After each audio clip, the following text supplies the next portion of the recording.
안녕하세요. 유후. 유후. 어머, 나 물 안 따랐네. 잠깐만. 저 물 좀 따르고 와도 되죠?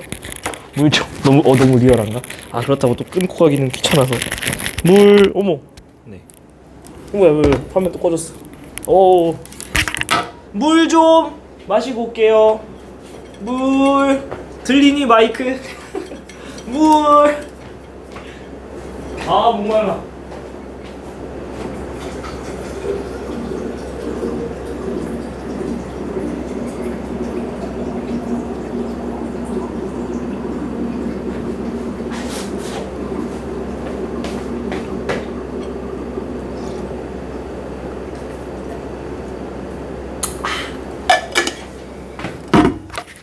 안녕하세요. 시작해야지. 방금 원래 지금 촬영이 안 되다가 왜 촬영이 안 되냐 보여드릴게요. 기다려 보세요. 보여드릴게요. 아까 촬영하러 왔는데 어떤 일이 있었냐? 공사 중이었어요. 공사 사실 공사라고 할 것까지는 없고요. 보세요. 어떤 게 달라졌나? 이거 보세요.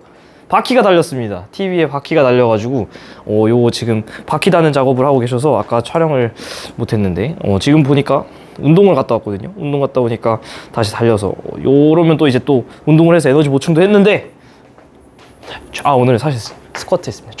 발목 수술 받아가지고 하체 운동을 원래 한동안 못 하다가 최근에 병원에 갔더니 그래도 많이 좋아졌다고 운동을 조금씩 하면서 근육을 붙이는 게 좋다고 하셔가지고 듣던 중 반가운 말씀입니다 하면서 네, 운동을 다시 시작을 했습니다. 그래서 마저 또 가보도록 할게요. 항상 건강한 취미를 좀 갖고 계시면 좋을 것 같아요. 취미의 건강도를 굳이 따져야 되나 싶다고 생각할 수도 있는데 기왕 놀 거면 좀 좋은 거 하면서 놀면 좋잖아요. 그죠? 저는 운동 좋아하고 네, 악기 연주도 좀 보여드렸었죠. 악기도 좋아하고 그냥 이것저것 좋아하는 것 같아요. 영화 보는 거 진짜 좋아하고 책 읽는 거 좋아하고 네, 그런 것들 저런 것들 하면서 그냥 사실 노는 거죠. 노는 건데 게임도 진짜 좋아했었는데 게임은 생각보다 이제 또 성인이 되니까 잘 안 하게 되더라고요. 이제 원래 그 고등학교 때 하는 게임이 진짜 재밌는 거 아세요? 고등학교 때 하는 게임이 왜 재밌는 줄 아세요? 저도 진짜 롤 엄청 하고 오버워치 엄청 했었는데 그때 진짜 재밌었는데 이게 수능 끝나고 게임을 하니까 진짜 재미가 없는 거예요. 그래서 똑같은 게임이고 똑같은 애들이랑 하는데 왜 재미가 없지 생각을 해봤는데 제가 깨달은 게 있어요. 고등학교 때 하는 게임이 재밌는 이유는 인생을 걸고 하는 게임이기 때문입니다. 하이리스크 하이리턴이라고 그러잖아요. 비트코인 재밌고 주식 재밌는 이유는 똑같죠. 이게 엄청나게 걸려 있는데 재미가 없을 수가 없죠.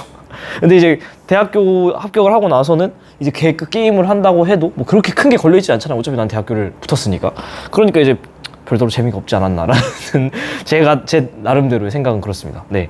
자, 오늘 3강 갈게요. 3강은 그렇게 어렵지 않아서 여러분들 복습만 잘 하셨어도 잘 풀 수 있을 겁니다. 자, 3, 4, 2, 2, 3, 4, 2, 2. 자, 가보도록 할게요. 화면이 뭔가 더 깔끔한 느낌? 가까이 있으니까. 네. 자, 그림은 어느 퇴적 구조 하면 네 가지가 생각이 나야 됩니다. 바로 자, 여는, 건열, 사층리, 전미층리 있잖아요. 그죠? 퇴적 구조. 3강으로 넘어왔으니까 샥 넘어가서 퇴적 구조는 크게 네 가지. 사층리, 전미층리, 여는, 건열 네 가지 있죠. 요거 중에서 어떤 거일 거냐라는 거죠. 자, 뭐냐면은 보니까 이 무립자가 왕복 운동을 하고 있습니다. 바로 뭐겠습니까? 연은이고요. 사실은 질문하는 분들이 이거 있는데 이 문제, 요 그림 자체에 대한 의문을 좀 많이 품는 분들이 계세요. 근데 여기에 대한 자세한 내용은 사실은 G2에서 하시게 될 겁니다. 요거는 사실 뭐냐면은 천해파라는 천해파와 같이 대응되는 건 뭐냐면 심해파가 있어요. 딱 봐도 여러분이 글자에서부터 느낌이 오겠지만은 심해파는 조금 물의 수심이 깊은 곳에서 생기는 어떤 입자들의 운동, 파도라고 보시면 되고, 해파라고 보시면 되고, 천해파 같은 경우는 얕을 천자를 써서 약간 이렇게 좀 수심이 얕은 곳에서 일어나는 물입자의 운동이라고 생각을 하시면 됩니다. 근데 어쨌든 간에 포인트는 우리는 이런 거는 지금 몰라도 되고 당연히 지원이니까 물입자의 왕복 운동이 있으니까 여기 부분에선 좀 입자들이 이렇게 쌓이겠죠. 여기는 근데 얘 같은 경우에는 계속 왔다 갔다 하니까 쌓이긴 좀 힘든 그 사이사이의 상황일 거다. 그러면 어떻게 될까요? 동그라미 부분은 쌓이고 X 부분은 움직이니까 어떻게 될까? 이렇게 쌓이고 움직이고 쌓이고 이런 식의 어떤 물결 모양의 퇴적 구조가 나오겠죠. 바로 이 연은 모양입니다. 그죠? 그래서 연은이고요. 퇴적물은 니은 쪽에 많이 퇴적되고요. 대륙대 붕사면 대가 제일 수심이 깊은 데예요. 얘는 보통 대륙 붕같이 얕은 곳에서 생기는 거죠. 땡. 오케이. 자, 그림은 실, 암염, 여감, 응외암 따라서 나누는데 화산분 추물 예스 응외암이죠. 화산재가 쌓인 건데 화산재는 몇 미리 이하? 그쵸, 2mm 이하입니다. 자, 요거는 어디냐? 바로 첫 번째 페이지에 등장하는 여기 요쪽을 잘 복습을 해주시면 되겠습니다. 그죠? 여기 암기해주시면 다 풀립니다. 암기해주시면 다 풀립니다. 자, 화학적 침종작용이 생기냐? 실, 안 돼요. 얘는 쇠설성, 암염, 오, 되죠. 여감, 얘도 쇠설성이죠. 그러니까 여기 들어갈 거는 yes 할 거는 어디 갔어? 암염이죠, 암염. 입자애가 2mm보다 크냐? 바로 자갈이냐? 이거죠. 자갈로 구성되어 있느냐? 여감이죠. 자갈 역자 써서. 그리고 이거보다 작으면은 쉘이 되겠습니다. 미안해요. 글자를 너무 날렸으네. 자, B는 건조 기후 지역에서 생기나요? 암염? 아, 그렇죠. 당연히 증발이 해야 되는 증발암이라고 했잖아요. 암염은 증발암이기 때문에 증발이 일어나야 돼서 기본적으로 건조 기후일 것이다. A, C 모두 쇠설성인가요? 암염, 응외암, 역감 다 쇠설성이죠. 다 쇠설성.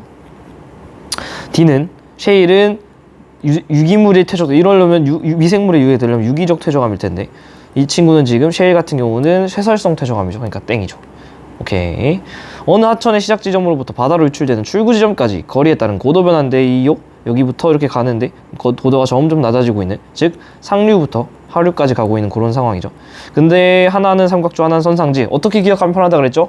먼저 선으로 기억하면 편하다 했지. 사실은 부채꼴 선자예요. 무슨 이 부채꼴 선자 쓰는 일상생활에서 쓰는 말. 선풍기. 그렇죠. 선풍기. 부채꼴 모양의 날개가 바람을 만들어주는 기계. 선풍기인데, 그래서 선상지 같은 경우는 퇴적 지형이 이렇게 부채꼴 모양으로 빡 나오는 건데, 삼각형은 당연히 삼각주로 빡 나오는 거고. 근데 먼저 선으로 기억하면 좀 편하다. 왜 그러냐면은 상류부터 하류 중에 먼저 마주하는 곳에서 나오는 게 선상지거든요. 그래서 B, 여기가 선상지가 되겠고, 하류, D죠. D가 삼각주. 자, 그러면은 선상지는 무슨 환경? 무슨 환경? 육상 환경. 그렇죠. 삼각주는 해양 환경 아니고요. 연안 환경이라는 거 꼭 조심을 하고 기억을 해주셔야 됩니다. 자, 요 페이지를 복습해 주시면 되겠다. 육상 환경, 연안 환경, 해양 환경 중에 선상지는 육상 환경, 삼각주는 연안 환경. 오케이? 그렇죠. 아우, 이지. 자, 평균 기울기는 AB 구간이 완만하냐? AB, 어우, 앞다리 경사가 큰데? D, CD는 완만한데? 그죠? A, B가 완만하지 않고, 선상지는요, D죠. 아니야, 뭐래? B죠, B죠. B고요. B죠. 퇴적된 입자 평균 크기는 B가 크겠죠. 네, 이거 다 정리를 해드렸습니다. 자, 평균 입자 크기는 선상지가 크다. 그죠? 유석 배달량도 선상지 쪽이 크다. 오케이. 어느 퇴적 구조? 우리 퇴적 구조 아까 뭐라 그랬어요? 퇴적 구조, 퇴적 구조, 그죠? 퇴적 구조는 위에서 말씀드렸다시피 여기죠. 퇴적 구조 4가지, 사층리, 점유층리, 연은, 건열 4가지 중에 하나인데, 보니까 대륙 붕, 사면, 대인데 대륙 사면에서 와르르 쏟아지는 요 흐름, 요게 바로 뭐라 그랬냐면 저탕류라 그랬죠. 그래서 와르르 쏟아지는 해전면에서 탁하게 흐르는 해류, 이 저탕류 때문에 생기는 게 바로 뭐였냐면 저탁암이라 그랬고, 요게 바로 입자 크기에 따라서 자세히 보면은 아래쪽이 크고 위로 가면 작아지죠. 이게 바로 어떤 구조? 점이층리다. 점이층리 나타나고 있는 거 알 수 있죠. 그죠? 네. 사층리, 에이 뭔 소리야. 점이층리. 기역 지점을 형성하는 사슬문은 다양한 입자의 크기들로 구성됩니다. 지금 보시면은 다양한 입자들이 와르르르 쏟아져 내려오고 있죠. 그죠? 그래서 입자가 큰 녀석은 무거우니까 먼저 가라앉아서 아래쪽에, 입자가 작은 녀석은 상대적으로 가벼우니까 위쪽에, 그렇게 돼서 이렇게 입자의 크기에 따른 분류가 이런 식으로 나타난다. 그죠? 다 알려드렸던 거 다 나온다. 알려드렸던 거 그대로 다 나온다. 퇴적물이 최종적으로 퇴적되는 위치는 연안 환경인가요? 에이, 무슨 소리야. 대륙 대에 쌓이는데 해저 환경이죠. 해양 환경. 자, 지금 퇴적 위치 같은 경우는 퇴적 환경 얘기하는 거니까 육상이냐 연안이냐 해양이냐로 대답을 해주셔야 되죠. 해양 환경이죠. 그래서 해양 땡. 예. 벌써 3강의 2점 끝. 3강의 3점 가겠습니다. 자, 어느 퇴적구조, 또 퇴적구조야. 퇴적구조 뭐 했어요? 퇴적구조, 지루하다 이제 벌써. 사층리, 점유층리, 연은, 건열 중에 하나래요. 근데 가는 모래 건조시킨 가는 모래, 보통 굵기 모래, 굵은 모래가 50ml씩 있어요. 50ml씩. 그러니까 뭔 얘기냐면 비커에 50ml 비커가 있다고 치면은 50ml 비커가 이렇게 3개가 있는데 여기에 꽉 채워가지고 가는 모래면은 뭐 이렇게 가는 모래 해가지고 50ml 비커를 채우고, 또 중간 모래라고 했죠. 이 정도 되는 걸로 이렇게 채우고, 또 굵은 모래라고 했죠. 이렇게 해가지고 채우고, 이렇게 되어 있는 세 가지의 비커가 이렇게 있는 상황입니다. 그죠? 이렇게 있는 상황. 근데 이 500ml 비커, 어이씨, 아따리 큰 거. 500ml 비커에다가 50이 아니고 500이에요. 250ml 넣었대. 그럼 물이 이렇게 물이니까 파란색으로 해드릴까? 오케이. 물이니까 파란색으로. 오케이. 250을 채워놓고 그 다음에 준비한 모래를 모두 넣은 다음에 스까 준대요. 예, 넣고 섞어줍니다. 그래서 5분 동안 가만히 두고서 그 가라앉은 퇴적물 위쪽 아래쪽 입자 크기 비교합니다. 그래서 가까운 아래쪽에 뭐가 많을까요? 당연히 무거운 녀석은 빨리 가라앉으니까 큰 입자가 많겠죠. 그죠? 여기는 굵은이라는 표현을 썼죠. 굵은 입자가 많겠죠. 그지? 그래서 점유층리를 알아보는 거죠. 입자 크기에 따른 자체적인 분류가 일어나는 요 점유층리를 보고 싶은 거겠죠. 요 디귿 때문에들 질문 많이 하시던데, 자, 흙탕물의 부피가 400이냐? 지금 250 물에다가 50 더했으니까 선생님 저 정도 산수는 할 줄 알아요. 이거 다 더하면은 400 아닙니까? 해서 동그라미 해가지고 5번 찍으시면 어떻게 될까요? 땡이지롱. 답은 3번입니다. 자, 여기서 포인트. 자, 지구과학은 진짜로 정신 똑바로 차리고 섬세해야 됩니다. 자, 보세요. 각각 뭐라 그랬어요? 50ml를 준비하라 했지. 자, 보세요. 여러분이 왜 헷갈리냐? 얘가 만약에 50g이었어 봐. 50g. 지금 여러분 헷갈리고 있는 걸 먼저 정리해 드리는 거예요. 자, 밀리리터는 무슨 단위죠? 그렇죠. 부피 단위입니다. 그램은요? 질량 단위죠. 뭐가 다른지 대충 느낌이 오시죠? 만약에 이 문제가 각각 50g씩 준비를 하고요. 500ml의 물 250ml, 얘는 사실은 그램이나 물이기 때문에 250ml가 250g이겠지만 어쨌든 간에 그램을 넣었다. 이러면은 얘네들이 만약에 50g, 50g에 250g이었잖아? 그러면 다 더하면 당연히 질량 보존 법칙에 의해서 400g이 되겠죠. 근데 여기선 뭐예요? 밀리리터라는 부피 단위예요. 부피 단위라는 게 뭐가 중요하냐? 부피 단위이기 때문에 50ml 비커에 이 입자들을 다 때려 박았다 손 치더라도 분명히 이 입자 사이사이에 비어있는 공간이 있을까요? 없을까요? 당연히 있다라는 거죠. 있을 수밖에 없다. 그쵸? 이걸 우리가 뭐라 그랬어요? 이게 바로 빌공짜에 비어있는 지점, 공극이라 그랬고, 그죠? 이 공극을 막 애들이 채울 수 있다 그랬지. 그러니까 여기에 만약에 50ml짜리 굵은 모래 사이에 상대적으로 작은 이 녀석들이 들어갈 수 있고, 또 더 작은 애들이 끼어 들어갈 수 있고, 그죠? 이 입자들이 요 사이로 들어갈 수 있고, 더 작은 입자도 들어갈 수 있고, 심지어 물도 들어갈 수 있고, 그죠? 그렇기 때문에 만약에 질량이었으면 다 더했을 때 당연히 400g으로 일치가 했겠지만, 얘는 이번에 뭐죠? 밀리리터라는 부피 단위를 쓰고 있죠. 그렇기 때문에 당연히 400ml보다 작아질 수밖에 없다. 그 비어있는 공간 사이사이에 더 작은 입자라든지 물이라든지가 들어가서 최종 합친 혼합물은 400ml보다 작다. 오케이. 이렇게. 그래서 400ml가 아니고 400ml보다 작다로 가셔야 됩니다. 됐죠? 지질구조. 우리 지질구조라 하면 어떤 거죠? 습곡, 단층, 습곡, 전리, 부정압 이렇게 네 가지 배웠습니다. 이렇게 지질구조 네 가지. 단층, 습곡, 전리, 부정압. 그죠? 이 중에서 부정압을 조금 더 디테일하게 우리가 배웠었죠. 유후! 그죠? 다 연습할 거예요. 자, 요거는 단층이죠. 끊어졌으니까 fault. 무슨 단층이죠? 상반이 내려왔으니까 경계면의 기준으로 정단층. 오케이. 얘는 뭐죠? 휘어 있습니다. 습곡. 얘는 뭐죠? 전리. 그 중에서도 기둥 모양으로 됐으니까 주상전리라고 볼 수 있겠죠.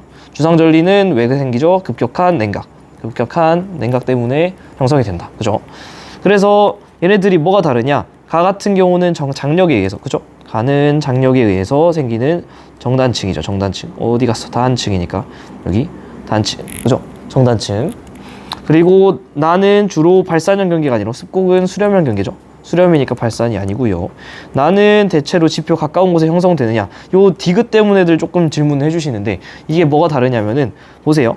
이거는 제가 수업 시간에 했었죠. 습곡과 역단층의 어떤 차이점이라 할까? 둘 다 횡압력이라는 눌러주는 힘이 작용하는데 왜 하나는 휘고 왜 하나는 끊어지느냐. 이 차이점이 뭐였죠? 그치? 얘는 습곡은 상대적으로 지하가 좀 깊은 곳이라서 애가 좀 말랑말랑해요. 그래서 누르면 애가 휘어버리는 거예요.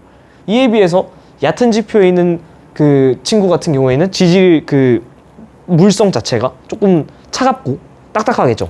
그래서 얘가 같은 힘을 줬을 때 눌렀을 때 얘는 빠각 하면서 끊어지는 거야. 이거를 전공적으로는 뭐라 그러냐면 취성, 연성이라는 표현을 쓰거든요. 연성은 연한 성질. 그래서 얘는 연성이 좋은 거고요. 취성은 끊어지는 형 성질이거든요. 얘는 취성이 되게 높은. 그래서 얘는 휘고 얘는 끊어지고. 그래서 실제로 야외 답사를 나가면은 아래쪽에 있는 친구는 휘어 있는데 위쪽으로 가면은 막 역단층이 발달하고 있는 이런 지형들이 막 보입니다. 그래서 이렇게 두 개는 비교를 한 적이 있는데 이건 웃기게 지금 뭘 비교하고 있냐면 습곡과 여기 있는 요 주상절리, 전리에서 주상절리 비교하고 있습니다. 근데 어렵지 않아요. 자, 습곡은 어쨌든 간에 조금 깊이가 있어요, 없어요? 그치, 조금 깊이가 있는 지점이에요. 그죠? 근데 주상절리 같은 경우 급격한 냉각이 돼야 되니까 분출에 의해서 굉장히 깊이가 낮은, 굉장히 빨리 식어줘야 되잖아요. 그러니까 어디가 더 지표 가까운 곳? 여기죠. 그냥 얘네 두 개 비교한 문제를 저도 처음 봐가지고 그냥 웃기다 이 정도. 웃기다, 어렵진 않다. 그래서 1번. 자, 그 다음에 3번이 사실은 요 3점에서 조금 여러분들이 질문을 많이 하는 그런 문제인데 볼까요? 3번 천천히 하시면 됩니다. 어렵지 않아요. 그죠? 자, 단층. 단층입니다. 우리가 배운 단층은 정단층, 역단층, 주양이동 단층 이렇게 3개 있죠. 그렇지? 얘네 단층면 기울기와, 잠시만요. 혹시 제가 또 빼먹은 말이 있나? 앞에 문제 중에 확인 하나만 하고. 다 뭐 1, 2, 3번은 1, 2번은 그렇게 어려운 문제는 없었어서 우리 3강 하고 있죠. 룰룰룰루 혹시라도 놓친 말이 있을까?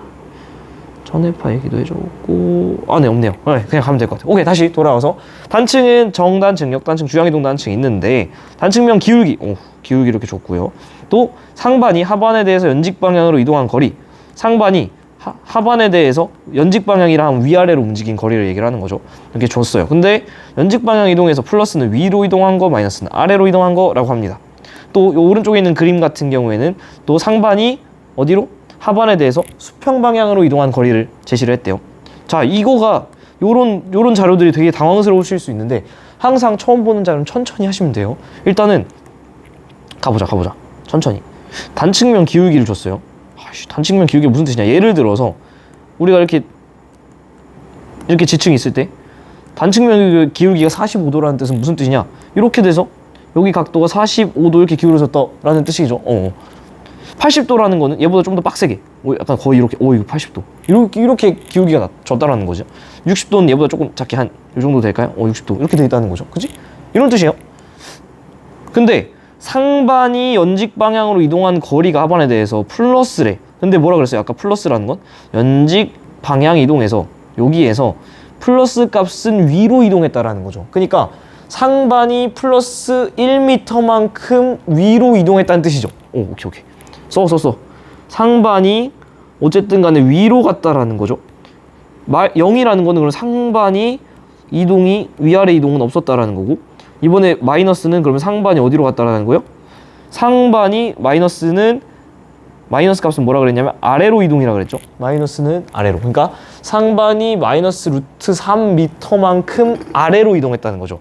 상반이 아래로 이동했다는 거죠. 자, 상반이 위로 이동한 단층이 뭡니까? 크랙이 있는데 상반이 위로 밀려 올라간 거. 이건 뭐예요? 그치, 역단층이에요. A는 역단층이었던겨. 자, 상반이 그럼 아래로 간 거는 크랙을 기준으로, 균열을 기준으로 아래로 내려왔어. 드르륵 이렇게 밀려 내려왔죠. 정단층이죠. 상반에 이동이 없는 건 뭐죠? 그냥 어긋나기만 한 거지. 위아래 이동 없이 수평 방향 이동만 있는 거잖아요. 주양 이동 단층이죠. 오케이? 이렇게 우리가 얘기할 수 있는 이유는 아까 단층의 3가지 종류를 미리 떠올려 놨기 때문이죠. 또 여러분 머릿속에 제가 정리해둔 이 단층 이 부분이 들어있다면 아주 쉽게 풀어낼 수 있는 내용이었습니다. 그죠? 정단층은 보시다시피 상반이 아래로 내려왔고요. 역단층은 상반이 위로 올라갔고요. 주양이동 단층은 상반이 하반에 대해서 위아래 높이 변화 없이 어긋나기만 합니다. 그죠? 오케이. 근데 이렇게 봤을 때 이 자료 한번 볼까요? 얘는 아까 뭐라 그랬냐면은 상반이 하반에 대해서 이번에는 연직 방향이 아니라 수평 방향으로 이동한 거리래요. 천천히 한번 뜯어봅시다. 자, 우리가 가자료를 통해서 뭘 알고 왔냐면 A는 역단층이라는 걸, 또 B는 주양이동이라는 걸, 주양이동 단층이라는 거, 그리고 C는 정단층임을 알고 왔습니다. 자, 새로운 그래프가 나왔어요. 항상 X축, Y축 단위를 잘 보셔야 되는데 지금 X축, Y축은 동서남북이라는 방위를 줬고요. 그리고 단위는 미터입니다. 그래서 상반이 하반에 대해서 수평 방향을 얼마나 이동했는지인데 하나씩 해보시라는 거지. 하나씩 해봐. 뭐 어렵지 않아요. 보겠습니다. 자, A는 천천히. A는 우리가 뭐예요? 역단층임을 공부하고 왔어요. 분석하고 왔어요. A는 역단층인데 지금 이 말 그대로 해석해 볼게요. 천천히. A는 역단층인데 북쪽 1m가 찍혀 있네. 북쪽 1m가 찍혀 있죠. 이건 무슨 뜻이에요? 아, A는 역단층인데 상반이 하반에 대해서 북쪽으로 1m 이동했구나. 이게 그 자료 해석 그 자체잖아요. 그치? 근데 봐봐요. 천천히 해봐. 자, A. 자, A는 역단층이야. 기본적으로 역단층이에요. 역단층인데 상반이 하반에 대해서 어떻게? 1m 북쪽으로 이동했대. 그러니까 오케이. 상반이 북쪽으로 1m 가줘야 되는데 상반이. 그렇죠? 근데 얘는 역단층이야. 그럼 역단층이란 말은 뭐예요? 횡압력이 작용해서 둘이 꼬라 박아야 되죠. 그 말은 하반은 어떻게 움직이고 있다는 거? 하반은 요렇게 움직이고 있는 거죠. 그러면 지금 요 상황이 어떻게 돼 있는 거예요? 여기가 균열면은 요렇게 있어야 되고 요렇게 돼가지고 그려져 있는 거죠. 요게 지금 A 상황이죠. 오케이? 자, 이게 이해가 잘 안 되는 분은 C 한 번 더 해드릴 테니까 잘 보세요. C 같은 경우는 이번에 어떻게 되냐면 똑같이 상반이 일단 C는 정단층인데 한마디로 장력이 작용해야 돼요. 정단층인데 상반이 하반에 대해서 1m 동쪽으로 이동한 거죠. 오케이. C는 정단층인데 상반이 하반에 대해서 동쪽으로 1m 움직여줘야 돼요. 오케이. 상반이 동쪽으로 1m 움직여야 돼. 상반이 동쪽으로 1m 움직여줘야 돼. 근데 정단층이잖아. 그러면은 당기는 힘이니까 하반은 어떻게 돼야 돼요? 그치? 하반은 이렇게 움직여줘야 당기는 힘이 생기잖아요. 그럼 균열면은 이렇게 있는 거고 이런 식으로 생겨먹은 게 지금 C인 거죠. 그죠? 자, B 해봅시다. 자, B는 주향 이동 단층인데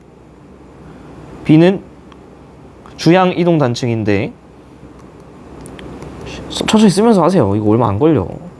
그리고 사실 이 정도 난이도의 문제잖아요. 그러면 여러분이 충분한 고민을 할 수 있는 시간을 줘야 됩니다. 3분 이상 정도 투자해도 괜찮은 문제라는 거지. 자, 주향 이동 단층인데 이 친구는 뭐래요? 상반이 하반에 대해서 지금 2.2, 그러니까 2,2 지점이 있죠. 동쪽으로 2m, 북쪽으로 2m 이동했다라는 거죠. 그 말은 합치면 북동쪽으로 얼마? 1대1대 루트 2니까 2루트 2m만큼 북동쪽으로 이동했다라는 거지. 상반이 하반에 대해서. 근데 주향 이동 단층이니까 어쨌든 상반이 하반에 대해서 지금 이렇게 얼마? 상반이 얼마? 상반이 어디다 써야겠다. 2루트 2m만큼 이동해줘야 되잖아요.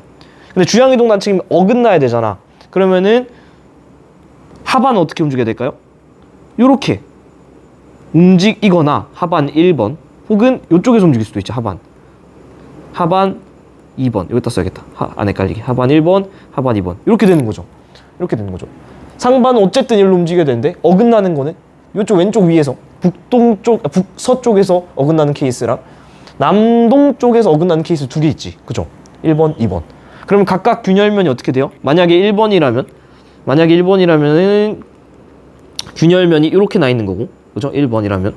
만약에 2번이라면은 여러분 좀 색깔을 바꿔서 해드릴게. 만약에 2번 케이스라면은 하반 2 이렇게 어긋날 수도 있잖아요. 이렇게랑 이렇게 어긋나는 거죠. 이렇게 어긋나는 경우에는 그 크랙면이 균열면이 어떻게 있냐면은 이렇게 있는 거죠. 2번. 어쨌든 간에 중요한 거는 요 균열이든 얘네가 이렇게 1번 케이스처럼 이렇게 어긋나서 여기에 균열이 있든 아니면 이렇게 어긋나서 여기에 있든 간에 둘 다 그 균열면 자체는 북동남서 방향으로 이렇게 균열이 나 있다는 거죠. 요 정도 분석하면 사실 완벽합니다. 그죠? 자, 갈게요. A는 역단층입니까? 아까 하고 왔죠. A는 역단층인가요? 그쵸, 역단층 하고 왔죠. 그죠? 네. B에서 지표에 드러난 상반과 하반의 경계선은 B에서니까 요거죠. 요 상황이죠. 북서에서 남동 방향인가요? 자, 북서에서 남동 방향. 오른쪽 아래죠. 북서에서 남동 방향이면 이래요? 아니지. 북동에서 남서 방향 이렇게 되는 거죠. 그래서 땡. 자, C의 상반이 하반에 대해서 단측면을 따라 이동한 총 거리는 2m냐? 자, 보겠습니다. 지금 이 디귿 선지를 어떻게 풀어야 될지 감이 안 오는 분들, 누누이 말씀드리지만 안 쓰는 조건을 괜히 주지 않는다 그랬죠. 안 쓴 조건이 뭐예요? 내가 문제가 안 풀리면 안 쓴 조건을 봐야 돼. 우리 단측면 기울기 줬는데 건드리지도 않았어요. 그러니까 디귿 선지를 풀 때는 내가 뭔가 모르겠지만은 단측면 기울기랑 어떻게 잘 비비면은 풀리겠다. 그죠? 자, 보겠습니다. 그래서 CD가 요걸 봐야죠. 상반이 하반에 대해서 단측면 따라 이동한 거리, 단측면 기울기 장보를 써줘야 되기 때문에 우리가 단면을 상상을 해봐야 돼요. 그쵸? 아까 우리 단면 그려봤잖아요, 처음에. 그러면은 정단층인데 이쪽이 상반이니까 기본적으로 이렇게 있을 때 균열이 이렇게 있어요? 아니면 이렇게 있어요? 어떻게 있어야 돼? 첫 번째 거죠. 이렇게 있어야 되는 거야. 왜? 경사면을 기준으로 위쪽이 상반이니까 이제 오른쪽이 상반이 되게 이렇게 왼쪽 위에서 오른쪽 아래로 잘라줘야 됩니다. 그쵸? 그러면 이게 상반인데 뭐라 그랬어요? 정단층이니까 상반이 올라가야 돼, 내려가야 돼? 그렇죠. 정단층이니까 장력이 작용하고 그래서 중력 방향으로 떨어지는 즈즈즈, 그게 정단층이잖아요. 그럼 균열 났을 때 이런 식으로 결과적으로 됐겠죠. 근데 이렇게 내려가는 걸 보면 어떤 움직임이 둘 다 나타나죠? 연직 방향으로 떨어지는 것뿐만 아니라 수평 방향으로 뒤로 밀려나기도 했죠. 그러니까 아까 수평 방향으로 밀려났던 게 1m잖아. 여기서 여기까지 이만큼 밀려난 게 1m라는 거죠. 또 저 표 자료에서 봤을 때 연직 방향으로 얼마 이동했다 그랬죠? 마이너스 루트 3, 즉 아래로 루트 3 이동했다고 했죠. 아래로는 루트 3만큼 떨어졌다 그랬죠. 근데 이 단측면 기울기가 얼마나 그랬어요? 단측면 기울기가 60도라고 했죠. 어머, 특수각인데 너무 쓰고 싶은데 요 각도가 60도라 그랬죠. 근데 어머야 엇각이네. 그렇죠? 엇각이잖아요. 그러면은 여기도 마찬가지로 60도네요. 사실은 각도를 주지 않아도 우리가 1대 루트 3대 뭐게요? 여기 2m라는 건 사실은 알 수 있지만 각도를 줬으니까 더 땡큐하게도 완벽하게도 풀 수 있죠. 이렇게 하니까 어떻게 해야 됩니까? 상반이 하반을 따라서 단측면을 따라서 이동한 요 거리는 어떻게 될까요? 총거리는 뭐가 되나요? 바로 지금 요거죠. 여기 상반이 하반을 따라서 이렇게 미끄러진 이 거리를 지금 물어보는 거였는데 1대 루트 3대 2로 깔끔하게 풀 수도 있고 특수각을 통해서 둘 중에 하나만 알고 있어도 풀어낼 수 있고, 그래서 포인트는 2m 정답. 3번 괜찮죠? 자, 요 정도 문제 풀어내실 수 있어야 됩니다. 오케이. 자, 마지막 4번, 3강의 마지막 문제 4번. 자, 그림은 하천의 서로 다른 네 지점 A부터 D 지점에서 채취한 퇴적물 입자 크기, 가로축의 입자 크기, 구성 비율을 질량 B로 나타낸 것입니다. 언제나 말씀드리지만 2mm가 아주 중요한 기준이 되죠. 2mm보다 크면은 우리가 자갈들이 막 있는, 그래서 여감을 만들기 좋은, 입자가 굉장히 좀 큰 거라 그랬었죠. 그래서 바로 저번 영상에서도 보여드렸지만 2mm를 기준으로 그 정도보다도 입자 크기가 크면 보통 조립질이라고 하고요. 걔보다도 작고 훨씬 작아서 막 마이크로미터 단위로 작아지면은 우리가 세립질이라고 했었죠. 두 개가 막 섞여 있으면 반상조직, 반정질 뭐 이런 식의 표현도 쓰는데 사실 걔는 지원에선 잘 안 나오니까 여러분들이 그냥 뭐 참고만 하시면 될 것 같고요. 지투하실 분들은 들으시면 되고 아니면 전공할 분들도 들으셔야 되고 뭐 그죠. 어쨌든 가겠습니다. 입자의 평균 크기는 B가 크냐? A랑 B를 비교했습니다. 평균 크기는 여기 X축을 봐야죠. 평균 크기는 얘는 지금 평균 대충 이 정도 값인데 얘는 여기겠죠. B가 더 크겠지. 건열이 형성될 가능성은 C가 크다. 자, 건열의 포인트는 뭐였죠? 입자의 크기가 작아야 되나요? 커야 되나요? 써놨을 텐데 과거에 이창용이 무조건 써놨을 텐데 여기 있죠. 여감에서는 사측리, 여는 건열 발견되기가 힘들다. 사측리나 여는 건열 왜 안 발생하냐? 입자의 크기가 크니까. 여감은 2mm보다 크다 그랬잖아요. 그래서 여감에서는 입자 크기가 크면은 사측리, 여는 건열 같은 게 잘 보이기 힘들어요. 입자가 좀 작고 조밀조밀해줘야 물결의 흐름이라던가 어떤 증발에 의한 흔적이 좀 더 잘 나타나겠죠. 그래서 오케이, 오지훈 선생님 감사합니다. 선생님을 가르치는 선생님의 선생님이라고 볼 수 있죠. 근육 너무 멋있어요. 저도 운동 열심히 해서 오지훈 선생님 같은 그런 몸을 한번. 근데 그건 너무 먼 미래일 것 같은데 몸이 너무 좋으셔서. 건열이 형성될 가능성, 그래서 입자 크기가 작아야죠. 그러니까 A랑 C를 비교했는데 C는 2mm보다 크다고요. 여감을 형성할 가능성이 높은 친구예요. C는 어떻다고요? 여감에서는 이런 거 생기기 어렵다고요. 감사합니다, 오지훈쌤. 네, 그렇죠. 그래서 C가 크지 않습니다. 모래 구성 비율은 BD가 같냐? 모래 구성 비율은 BD가 같냐? B랑 D를 비교해야 돼요. 그러니까 얘랑 얘를 비교해야 되는데, 모래는 제가 말씀드렸지만은 어느 정도의 미리수는 외우고 있어야 됩니다. 모래는 2와 16분의 1 사이 요 정도인데 우리가 이걸 달달 외우지 않더라도 대충 모래는 2mm 바로 옆에 있는 친구니까 요 정도 라인이라는 거 눈치로 챌 수 있죠. 근데 지금 BD를 비교를 해봤을 때 B는 모래 구성 비율이 전체 요만큼 중에 모래가 어느 정도나 있어요? 이렇게나 많습니다.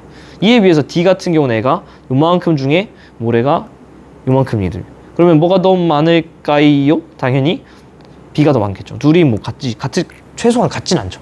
최소한 같진 않으니까. 자, 이렇게 하면은 3강. 하나 더. 3강. 닮은 꽃 문제 빼먹으면 안 되죠.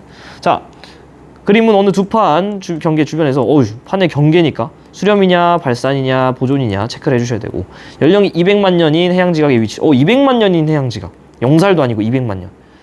근데 해양지각이 200만 년인 게 보니까 이렇게 좀 대칭적으로 나타났네요. 그러면은 여기 딱 가운데 뭐가 있을까요?